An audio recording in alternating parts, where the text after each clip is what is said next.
ఖమ్మం జిల్లా కేంద్రంలో ఉన్న శ్రీ చైతన్య జూనియర్ కళాశాలలో యోగానందిని విద్యార్థిని ఆత్మహత్యకు కారకులైన ప్రతి ఒక్కరిపైన క్రిమినల్ కేసు నమోదు చేసి కఠినంగా శిక్షించాలని పీడీఎస్యూ రాష్ట్ర ప్రధాన కార్యదర్శి పోడపంగి నాగరాజు, రాష్ట్ర ఉపాధ్యక్షులు భువనగిరి మధు డిమాండ్ చేశారు. ఆదివారం ఖమ్మంలో ఏర్పాటు చేసిన విలేకరుల సమావేశంలో వారు మాట్లాడారు.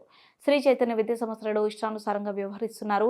మార్కులు, ర్యాంకుల పేరుతో విద్యార్థుల మానసిక పరిస్థితిని అర్థం చేసుకోకుండా ఒత్తిడికి గురిచేస్తూ అనేక రకాలుగా ఇబ్బందులకు గురిచేస్తూ ప్రత్యక్షంగా విద్యార్థుల చావులకు కారణమవుతున్నారు. విద్యార్థులు చనిపోతున్నప్పటికీ జిల్లా విద్యాధికారులు, ఇంటర్మీడియట్ బోర్డు కనీసం శ్రీ చైతన్య విద్యా సంస్థలపైన ఎలాంటి చర్యలు తీసుకోకుండా కార్పొరేట్ విద్యా సంస్థలు ఇచ్చే డబ్బులకు లాలుచపడి విద్యార్థుల మరణాలకు ప్రభుత్వాలు కూడా కారణమవుతున్నాయి. ఒక కళాశాల పేరుతో పర్మిషన్ తీసుకుని 4 లేదా 5 బ్రాంచ్లను అక్రమ పద్ధతిలో తెరిచి ఇంటర్మీడియట్ బోర్డు నామ్స్ను పాటించకుండా, విద్యార్థులకు కనీస మౌలిక వసతులు కల్పించకుండా, నాణ్యమైన భోజనాన్ని కూడా అందించకుండా విద్యా బోధనలను నిర్వహిస్తున్నారు. సంస్థ ఎదుగుదల పేరు కోసం విద్యార్థులను క్లాస్ రూమ్లలో అవమానకరంగా మాట్లాడడం, విద్యార్థుల తల్లిదండ్రులు ఫీజు కట్టకపోతే విద్యార్థులను భయభ్రాంతులకు గురి చేయడం జరుగుతున్న డిఐఈఓ పట్టించుకోకపోవడం జరుగుతుంది. నా పేరు మస్తాన్, పీడీఎస్యూ ఖమ్మం జిల్లా ప్రధాన కార్యదర్శిని. తెలంగాణ రాష్ట్ర కమిటీల పిలుపులో భాగంగా ఈరోజు ఖమ్మం జిల్లా సిపిఎంఎల్ నిడమకసి పార్టీ కార్యాలయంలో పీడీఎస్యూ ప్రెస్ మీట్ని నిర్వహించుకోవడం జరిగింది.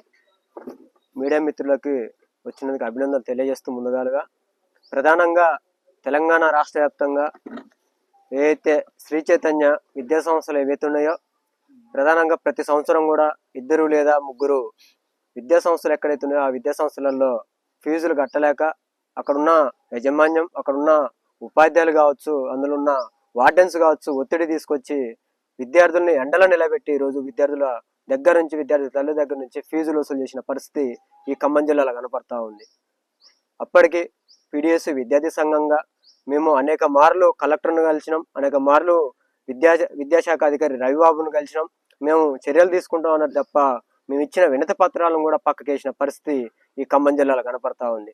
ఇక్కడ ఉన్న 3 మంత్రులను కూడా, బట్టి విక్రమార్కుడిని కావచ్చు, తుమ్మల నాగేశ్వరరావు గారిని కావచ్చు, పొంగులే శ్రీనివాసరెడ్డికి కూడా ఈ శ్రీ చైతన్య విద్యా సంస్థలు రద్దు చేయండి. ఏదైతే ఖమ్మం జిల్లాలో నారాయణ కావచ్చు, ఏదైతే ఎస్ఆర్ ఉన్నాయో ఈ కార్పొరేట్ విద్యా సంస్థలు రద్దు చేసి విద్యార్థుల ప్రాణాలను కాపాడండి, ప్రభుత్వ విద్యా సంస్థలను బలోపేతం చేయాలని చెప్పి మేము ఆనాడు కూడా వినతి పత్రాల ద్వారా, ధర్నాల ద్వారా కూడా నిరూపించినాం. కానీ ఇక్కడ ఉన్న మంత్రులు ఎవరైతే ఉన్నారో ఈ కార్పొరేట్ విద్యా సంస్థలకి శ్రీధర్కి కొమ్ముగాసిన పరిస్థితి ఈ ఖమ్మం జిల్లాలో కనపడతా ఉంది. నిన్న తెలంగాణ రాష్ట్ర వ్యాప్తంగా కార్పొరేట్ విద్యా సంస్థల విద్యార్థుల ప్రాణాలను పోతా ఉంటే ఆ విద్యార్థుల ప్రాణాలకి న్యాయ విచారణ జరిపించాలని చెప్పి నిన్న స్టేట్ కాల్ ఇస్తే, నిన్న మేము శాంతియుతంగా శ్రీ చైతన్య విద్యా సంస్థల ముందు ధర్నా చేస్తుంటే అక్కడున్న యాజమాన్యం కావాలనే పోలీసులనే అడ్డం పెట్టుకొని మమ్మల్ని అరెస్ట్ చేపించి జైల్లో పెట్టిన పరిస్థితి నిన్న కనపడతా ఉంది. అంటే పీడీఎస్ విద్యార్థి సంఘాలని వ్యక్తులుగా మీరు అరెస్ట్ చేయొచ్చు కానీ విద్యార్థి ఉద్యమాలను ఆపలేరని చెప్పి సందర్భంగా కార్పొరేట్ విద్యా సంస్థల యజమానులకు మేము తెలియజేస్తా ఉన్నాం. మీరు పీడీఎస్యూ తెలంగాణ రాష్ట్ర ప్రధాన కార్యదర్శిని. ఈరోజు పీడీఎస్యూ ఖమ్మం జిల్లా కార్యవర్గం ఆధ్వర్యంలో ఈ యొక్క ప్రెస్ మీట్ నిర్వహించబోతున్నాం. ఈ ప్రెస్ మీట్ హాజరైనటువంటి మీడియా మిత్రులకు పీడీఎస్యూ తెలంగాణ రాష్ట్ర కార్యవర్గం పక్షాన విప్లవాది వందనాలు తెలియజేస్తున్నాం. ఈ రోజు ఈ యొక్క ప్రెస్ మీట్ నిర్వహించడానికి ప్రధాన ఉద్దేశం, మొన్న ఇక్కడ ఖమ్మం జిల్లా కేంద్రంలో ఉన్నటువంటి శ్రీ చైతన్య జూనియర్ కళాశాలలో అమ్మాయి చనిపోవడం జరిగింది, ఆత్మహత్య చేసుకొని చనిపోవడం జరిగింది. దాని మూలంగా ఈ యొక్క ప్రెస్ మీట్ నిర్వహిస్తున్నాం. అంటే ఈ యొక్క ఖమ్మం జిల్లాలో ఉన్నటువంటి శ్రీ చైతన్య జూనియర్ కళాశాల ఏదైతే ఉందో ఆ కళాశాలలో అమ్మాయిలు, అది విద్యార్థులు చనిపోవడం ఇది ఫస్ట్ కాదు, ఇది లాస్ట్ కాదు. గత సంవత్సరాల నుంచి కూడా సంవత్సరానికి దాదాపు 3, 4 లేదా ఇలా వరుస క్రమంలో చనిపోతున్నప్పుడు కూడా ఇక్కడ ఉన్నటువంటి జిల్లా కేంద్రంలో ఉన్నటువంటి విద్యా ఉన్నత అధికారులు కావచ్చు, అదేవిధంగా ఇంటర్మీడియట్ బోర్డు కూడా పట్టించుకున్నటువంటి పరిస్థితి ఒక పక్క కొనసాగుతూ ఉంది. ఈ యొక్క కార్పొరేట్ విద్యా వ్యవస్థలో విద్యార్థులను అనేక రకాలుగా చిత్రహింసలకు గురి చేసి ర్యాంకుల పేరుతోటి, అదేవిధంగా ర్యాంకులు రావాలని చెప్పేసి ర్యాంకుల పేరుతోటి అనేక రకాలుగా విద్యార్థులను మానసికంగా, శారీరకంగా ఇబ్బందులకు గురి చేస్తూ ఆ ఇబ్బందులు తాళలేక ఈరోజు విద్యార్థులు ఆత్మహత్యలు చేసుకొని చనిపోతున్నటువంటి పరిస్థితి ఉంది. అయినప్పటికీ కూడా ఇక్కడ ఉన్నటువంటి యంత్రాంగం పట్టించుకున్నటువంటి పరిస్థితి కూడా కొనసాగుతా ఉంది. దీని మూలంగానే అనేక మంది విద్యార్థులు చనిపోతున్నటువంటి పరిస్థితి ఈ యొక్క తెలంగాణ రాష్ట్రంలో కొనసాగుతుంది. ప్రధానంగా ఖమ్మం జిల్లా కేంద్రంలో చూసుకుంటే ఈ యొక్క ఖమ్మం జిల్లా కేంద్రంలో ఉన్నటువంటి శ్రీ చైతన్య జూనియర్ కళాశాలని యాజమాన్యం ఎవరైతే ఉన్నారో, శ్రీధర్ ఎవరైతే ఉన్నారో అతని పైన తక్షణమే కేసు నమోదు చేసి అతను కఠినంగా శిక్షించాల్సిందిగా పీడిఎస్ తెలంగాణ రాష్ట్ర కమిటీ పక్షాన మేము డిమాండ్ చేస్తా ఉన్నాం. వాళ్ళ దగ్గరికి శ్రీ చైతన్య నారాయణ లాంటి కళాశాలలు వాళ్ళ దగ్గరికి వెళ్ళి వాళ్ళ పిల్లల దగ్గర మెడికల్ కాలేజీకి సంబంధించినటువంటి అన్నిటికి కూడా మేము పక్కా భవనాలు నిర్మిస్తాం, వాటికి సంబంధించిన అన్ని ల్యాబొరేటరీకి సంబంధించినటువంటి అన్ని సౌకర్యాలు మేము కల్పిస్తాం అని వాళ్ళ మేనిఫెస్టోలో వాళ్ళు చెప్పారు.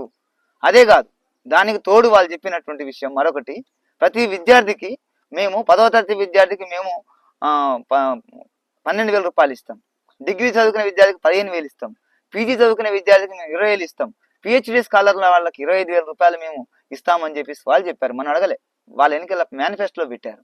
కానీ ఈరోజు హామీలన్నీ పక్కకు పోయినాయి.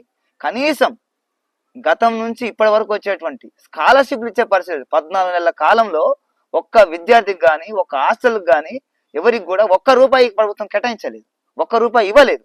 ఇవ్వకపోగా వీళ్ళు ఏం చెప్పారు, మీ మెస్ కాస్మెటిక్ ఛార్జీలు పెంచామని చెప్పేసి ప్రతి హాస్టల్లో వీళ్ళు ఉత్సవాలు జరిపించారు. వాళ్ళ మంత్రులు బయలు, ఎమ్మెల్యేలు బయలు, అధికారులు కింద మీద మొత్తం చేశారు. కానీ ఆ ఉత్సవాలు చేయడానికి వార్డెన్లు వాళ్ళ చేతి నుంచి వాళ్ళ జేబుల నుంచి డబ్బులు పెట్టుకుంటే ఆ డబ్బులు ఇచ్చే పరిస్థితి లేదు. ఈరోజు ₹1 పెంచడం అన్నారు, పెంచింది కాగితాల్లో ఉంది తప్ప అమల్లో ఒక్క హాస్టల్ విద్యార్థి కూడా ఈరోజు కాస్మెటిక్ ఛార్జీలు పర్లేదు, ఒక్క మెస్ బిల్లు కూడా ఒక విద్యార్థికి పర్లేదు, ఒక్క స్కాలర్షిప్ ఒక విద్యార్థికి రాలేదు, రియంబర్స్మెంట్ రాలేదు. అంటే ఈ ప్రభుత్వం ఏం చేస్తుంది? మూసి ప్రక్షాళన మేము అడిగామా? మేము మూసి ప్రక్షాళన మేము అడగలేదే.